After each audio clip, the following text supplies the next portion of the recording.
নমস্কার বন্ধুরা, আপনারা সবাই দেখছেন সরকারি সংবাদ ইউটিউব চ্যানেল। বন্ধুরা, আপনাদের পরিবারে যদি সরকারি স্কুলে পড়াশোনা করে এমন কোনো ছাত্রছাত্রী বা ছেলে মেয়ে থেকে থাকে, তাহলে কিন্তু তাদের জন্য একটা বিরাট বড় সুখবর রয়েছে। হ্যাঁ বন্ধুরা, আর যেমনটা আমরা জানি যে এখন কিন্তু গরমের ছুটির জন্য আমাদের রাজ্যের বেশিরভাগ স্কুল কলেজে এখন বন্ধ রয়েছে। আর বন্ধুরা, এটা সুখের খবর না দুঃখের খবর সেটা কিন্তু অবশ্যই নিচের কমেন্ট বক্সে জানিয়ে দেবেন। তো বন্ধুরা, প্রধান ব্যাপারটা হচ্ছে যে এবার থেকে কিন্তু আর সরকারি স্কুলে মিড ডে মিল দেওয়া হবে না। মানে এতদিন যে মিড ডে মিলটা দেওয়া হতো সেটার পরিবর্তে কিন্তু এখন প্রত্যেকটি ছাত্রছাত্রীকে এককালীন ১০,০০০ টাকা করে দেওয়া হবে। হ্যাঁ বন্ধুরা, তো দেখুন এই বিষয়ে এখানে হেডলাইনে বড় বড় করে বলা হয়েছে, মিড ডে মিলের বদলে ছাত্রছাত্রীদের ব্যাংক অ্যাকাউন্টে ১০,০০০ টাকা দিচ্ছেন মোদিজি।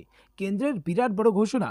কিভাবে ছাত্রছাত্রীরা এই ১০,০০০ টাকা পাবে, কবে থেকে পাবে, কোন কোন জেলার ছাত্রছাত্রীদের এই টাকাটা দেওয়া হচ্ছে, এই সমস্ত কিছু কিন্তু আজকের এই ভিডিওটির মাধ্যমে আপনারা জানতে পারবেন। তো অবশ্যই কিন্তু ভিডিওটিকে একদম শেষ পর্যন্ত দেখবেন।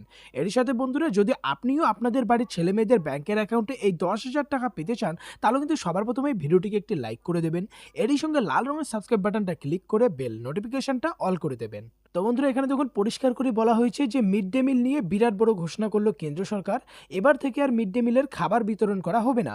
কেন্দ্র সরকারের তরফ থেকে সরাসরি ১০,০০০ টাকা তুলে দেওয়া হবে শিক্ষার্থীদের হাতে।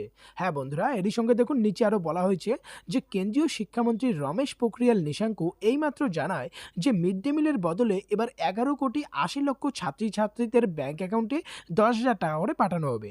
প্রথম শ্রেণী থেকে অষ্টম শ্রেণীর সমস্ত ছাত্রছাত্রীদের অ্যাকাউন্টে এই ১০,০০০ টাকা করে দেওয়া হবে। বন্ধুরা, এখানে দেখুন আরও বলা হয়েছে যে বিশেষজ্ঞ মহলের দাবি, কেন্দ্রের এই নতুন নতুন বাস্তব রূপ পেলে ১১,৮০,০০,০০০ পড়ুয়ারা খুবই উপকৃত হবে।